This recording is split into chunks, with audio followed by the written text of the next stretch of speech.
The Shepnaz Podcast begins now. Welcome to the Shepnaz Podcast. I'm Joe, and I'm your host today. Yesterday, we started a discussion with Jacob Bush, our new head of school here at Celeryville Christian School, and with Pastor Rob.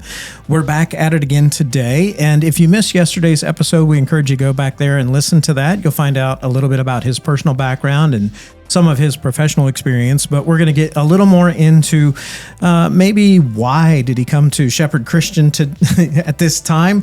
We're so glad he did, but I'm sure he has his reasons, and we're going to get into that. Hopefully not regretting it yet. And talking a little bit about kind of his vision for ministry and how that is going to be in conjunction with the school, and we'll get into some other things. So welcome back in, Pastor Rob. Yep, great. Thank you for being here. And Jacob, thank you for being here as well. We're excited to have you.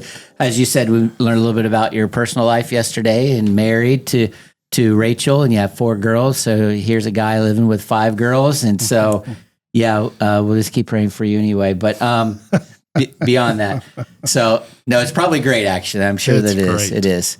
And I've got the opportunity to meet some of your girls online when we've had some meetings on Zoom. So they're sweet girls. So so we're just excited to have you here. As we mentioned, Mr. Fluhart is going to be kind of shifting roles and moving into a development director role. And so you're going to be coming in July, and you'll be the new head of school. And so you'll be, as the head of school, over the entire school. And so we're excited about that. But and really taken us 2 years to kind of find you, and the Lord worked all that out. We just believe God's been in that. And one of the things I'm super excited about is that you, obviously you have faith and you're a Christian and a follower of Jesus, which is important, but also Nazarene, and this is a Nazarene church. And so we're excited that you have some background in that area as well. But so we talked yesterday about your role as head of school at Celeryville, and you mentioned that you had some experience in special education, and so you have other things that you're. So if, maybe thinking about parents who have kids at the school, what are some of the other? I don't know what the right word is. You can tell I'm a very highly educated guy. If I knew where you were going, I would help. Credentials, that's it. Good. Like, I should know that. Like, we have those too. Yeah, you have credentials. You want me to convince them that I'm the right fit? I'll try to sell myself here a little working. bit. It worked on you, so if I can sell you, maybe I can sell them. Yeah. I think as far as my experience is concerned, yes, special needs, like we talked about yesterday, and then beyond that, I spent a total of about 10 years in the classroom. And teaching middle school. So those people qualifies you to be president. President Bush, States. It's happened before. I don't know if it happened again. Yes. But my time in the classroom was really fun and enjoyable. Taught middle school math, science, history, and then jumped into Bible. So for that, I would say 6-year period at Celeryville, I was doing both roles, teaching about 3/4 time, doing administrative work the other part of the time. As the school grew, that required a few different things from me. So I went back to school and got my master's in professional administration for education, and tried to take on a more principal type role of, hey, we need to manage not just a classroom, but now I need to be able to manage a school. And so diving into what working with teachers looks like, and how to coach teachers through what they're doing, how to deal with the financial element of a school. We went from being about $350,000 school to being a school that's dealing with a budget of like $2 million, and you had me. So I had a lot to learn.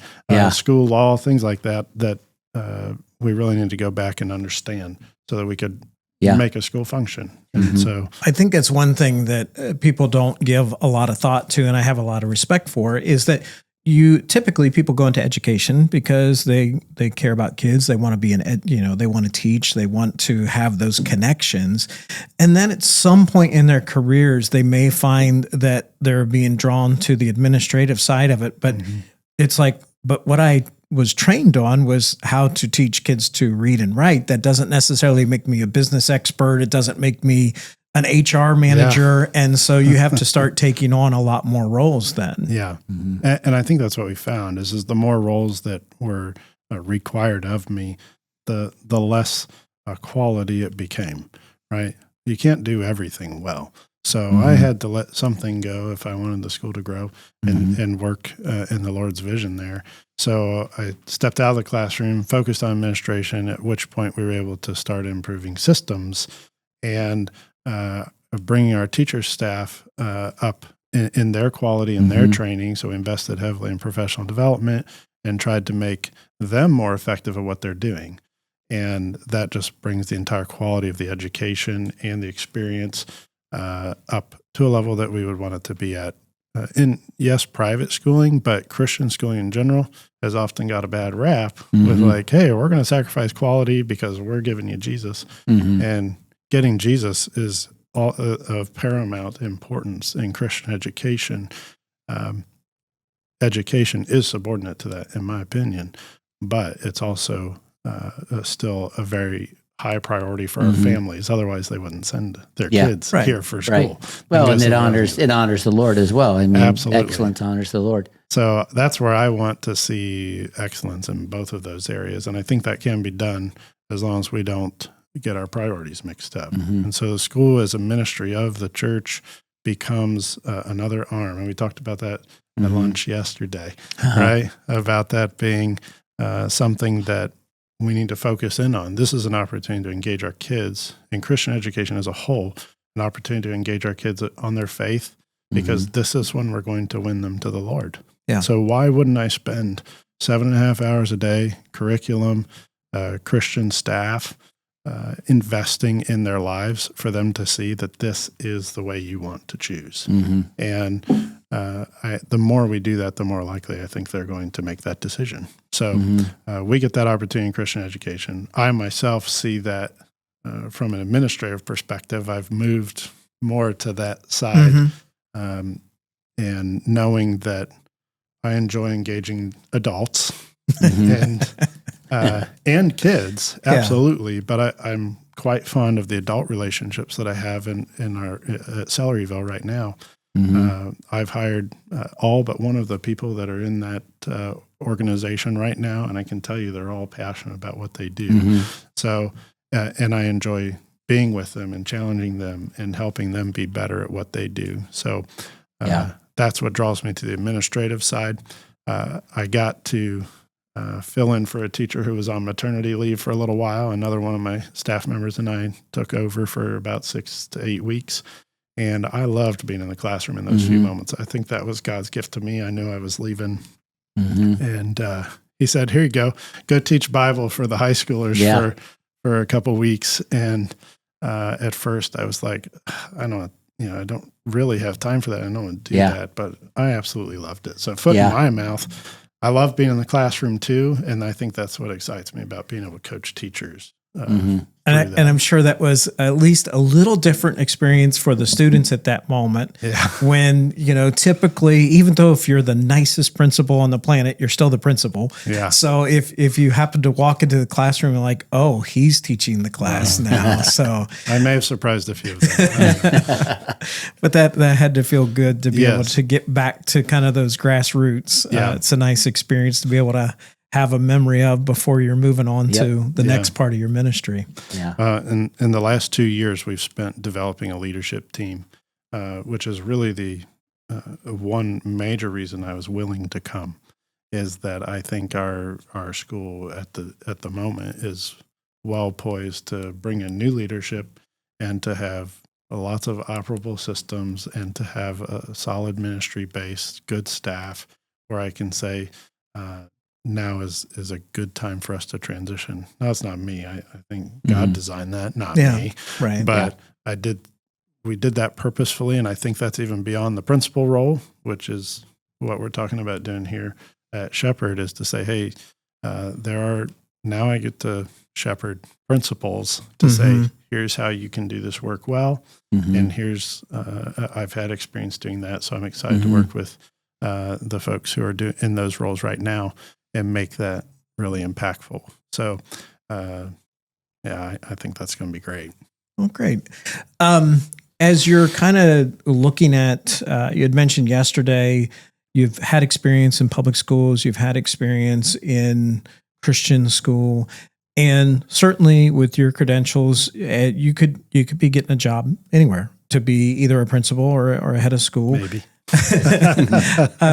But right now, you feel the Lord leading you here. And if you would speak a little bit to kind of what the vision that you feel like God has for you, as far as like not necessarily, strategic plans for growing the school or anything like that, because quite honestly, we're getting to max capacity here pretty quick. But but what, as far as not necessarily breadth growth, but maybe depth growth, if you could talk about that a little bit. Yeah. I don't think growth happens in the number of students. That's certainly a metric that we can celebrate. But growth happens when we're all invested essentially at the same level. So I'm coming in invested in Christian education. I want every staff member to be invested in Christian education. If you don't believe in it, don't be here, right? And so it's kind of the same thing for our parents who are watching this, right? You're here because you want something for your child, and it's not just a great education. There has to be a passion there, because I think we all in Christian education have to make some sort of sacrifice. Like you said, I probably could go get another job that pays a little more than this one is expected to, right? And it might have all of the frills, but what is it lacking? And I think we often don't ask ourselves that question. But if we're going to look inside and say, all right, what do I really want out of my work? I want to be working for the kingdom. And I know that's happening right here in this building and in the building across the street. I've seen it with my own eyes. I don't know everybody here. I've watched a few things on Facebook, but when I watch our kids taking communion, and I watch our kids celebrating in chapel, and I watch our teachers be passionate about Christ in the classroom, I've seen all that happen. And I've been here a total of 8 hours maybe? I've seen all of that. And why wouldn't you want that for your child? You would. Yeah. So I think from a parent perspective, my own family, I want that for my children. I want our teachers to want that for their children. I want our church folks to want that for their children. And there's some incredible things that can happen with that. But it all needs to be done well. And so making sure that we don't compare ourselves to public schools, right? I think is good. We've spent a lot of time doing that. Hey, we're better at this or not better at this. No, we're Shepherd Christian, and we get to create that standard. But if our priorities are right, we're making all of those inroads with our families. We're going to have a really great impact on their kids. So I'm trying to get back to your original question. You're fine. You're good. But I want to focus on vision-wise, making sure that Shepherd continues to be able to have that impact. So, we can have ups and downs in enrollment. I'm not worried about that. If we have built a strong case for everyone that this is an opportunity to change young lives, they're going to want to dive in, whether it's through prayer or support or volunteering or giving. People will want to be a part of this because they're going to see the change we're making in children. And that's only going to change people for the better, right? And for the next generation. And as you mentioned before, and I hear it in your heart as you're sharing that the school's an extension of the ministry of the church. And we've seen some great collaborative effort. I'm sure when you were describing the experience of the communion, and for those that aren't aware, our children's pastor, Brett, and our youth pastor, Brianna, they engage with the student body through the chapel services and in addition to the teachers, so that there's that collaborative effort, so that if they were to come on a Sunday morning, which we hope many would, if they don't already have a church home, that they would see somebody like, hey, I know that guy or I know that girl. So they would have that connection point to realize there's there's a place here for me and there's a home for me. And Christian school needs to be a community. It can't just be, hey, I dropped my kid off at 7 and I picked them up at 3. Yeah. If that's the only interaction we're having with folks, that's not going to get us very far. So the church is about family. God ordained the family. So be it a church ministry or the school ministry, they're all working towards the same thing, and that's to nurture the family and show them, hey, surrounding yourself with Christ is not a bad thing. That's what we should be doing. Yeah. So I've had the privilege to do that at Celeryville. Our church school relationship looks a little different than it does here at Shepherd. So I'm excited to see how those differences play out. Pastor Rob and I have talked about that a fair bit, but I'm excited about how those two things can work together really well to make an impact on families.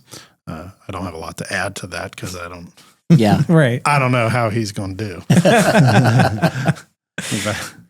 Well, before we wrap up for today, I want to kind of give you the opportunity. I'm sure people are wanting to support you in any way that they can as you're stepping into this new role. So let us know about some of maybe the challenges you're facing, maybe some prayer requests of things that we can support you with. Well, I'll start off with a very short story. We put our house on the market this past Monday, and before our realtor had posted it, she already got a call for like, hey, we want to see your house, which was beautiful. When we moved the last time, our house sold within 24 hours of leaving. That was God ordained. I believe that wholeheartedly. Yeah. And so I did make fun of our realtor a little bit. I said, hey, you have 24 hours. You got to figure this out. And they did it in less. She did get that visit in less than that. We have yet to get an offer, but I do expect that will be changing probably by the end of this week, which is exciting news for us. Yeah. The Lord's moved in a lot of wonderful ways. And so needs-wise, if you ask me and my wife, they might be different answers. So let me tell you her answer first. She's always good. Yeah, she is definitely concerned about housing, where we live. And so we've been looking a little bit, places to rent. And I've, back to my brother's story, he left to Florida, no job, no home, and really nothing in sight to know how he was going to care for his family. And God provided every step of the way to the point now where he's building his own house right now. And I got to watch that. And so somebody asked me a similar question yesterday, maybe on Tuesday, and it was a lady in the lunchroom, Brenda. She's really nice. Yeah, she is. So shout out to Brenda. She's listening. You better watch this, Brenda. Brenda Keller. She's awesome. She goes, Jacob, I'm going to watch for a house for you. So, but she gave me a hope about that. Like, you know what? I don't really need to worry about that. If God's calling us here, he's got the details to work out. We're going to dive into it. But that's probably our greatest need, is a place to land. And with 5 girls. With 5 girls, yes. And Quinn suggested, and 4 children. Quinn suggested it needed to have a pool and 5 bedrooms. So, hey, if you're asking God, ask big, right? Yeah, exactly. Well, that's probably our greatest need. I've already been blessed to have a few relationships with folks that are here at the church. That's been unexpected, but a wonderful touch on the Lord's part to make this, make me believe this is the right thing. So, as far as me, I love the camaraderie and the people I've already met. I thrive on people and just their experience and the energy that they have about them when they're together. So lunch was fun. And so I'm looking forward to that. Celeryville is a little smaller, and I got to grow there, but never have I walked into a place where I don't know anybody. At least I haven't for a long time. And Celeryville was much smaller when that happened before. So it was easy to get to know 11 people. Right now we're talking, 30 plus staff members, none of whom am I really familiar with. A congregation, I may know 2 out of hundreds. So that's a little, it's overwhelming for me, but know that the thing I need is just a hug occasionally. Yeah. Come up and give me a hug. Yeah. The other lady, Barbara, at the prayer and praise on Tuesday, I was walking down the aisle. Yeah. I told them all I was a hugger, and she had popped out of her seat in the background. She goes, "Jacob, I got a hug for you." And I said, "Barbara, I'm going to remember you." Yep. You'll remember her anyway. She was great. She is great. So I'm looking forward to those relationships. That's what I was telling my mom last night when I was telling her about the experience I had. That everybody on Tuesday morning, I don't know if you know this or not, Pastor Rob, they came up and they laid hands on Mike and I and prayed for us. And that's something I love about this feeling like my church home. And that's what Lake Home was like for me. I love our church now. We just don't do those things very often. And so when that was the natural response, it just lifted my heart greatly to know that we're leaning on that. This place is full of great people. That's why I love it. Yeah. Just full of them. So great. Well, we want to be praying for you as you're trying to find a home and making plans to be here, and for your wife and children to be able to connect with people as well, because that's a big deal for them as well. So we'll definitely be doing that. So if you're listening, please be praying for Jacob and Rachel and the 4 girls as they sell their house, try to find a new one, building relationships, all that stuff. So. All right. Well, we hope that you've been encouraged and challenged maybe by some of the things that Jacob's been sharing here. And if you happen to be a Shepherd Christian family that's listening to this and you don't regularly attend any church and you haven't come to Shepherd yet, we want to extend that invitation to you. We would love to see you on Sunday morning and be able to fellowship with you and help you take your next step toward Jesus as we're walking that path with you. You can go to shepnaz.org to find out everything that's going on. Also, we encourage you to follow us on Facebook, Instagram, and YouTube. For Jacob and Pastor Rob, I'm Joe. Have a great day. This podcast is a production of the Shepherd Church of the Nazarene, Gahanna, Ohio. Email to podcast@shepnaz.org and let us know what you think.